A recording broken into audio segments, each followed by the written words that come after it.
This is the last test that you will be performing for week 6. This test will measure your running speed. Before we do the test, let's first define speed.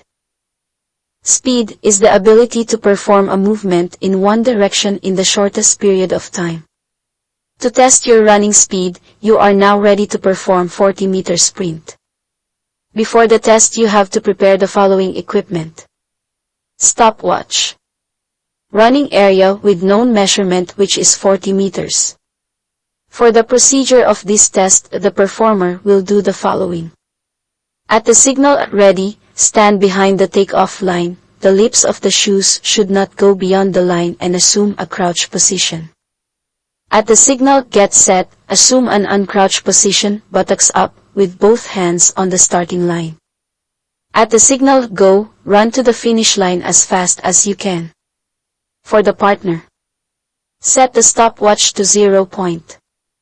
At the signal go, start the watch and stop it as the performer cross the finish line. Record time in the nearest 0.0001 seconds. Scoring, record the time in nearest minutes and seconds.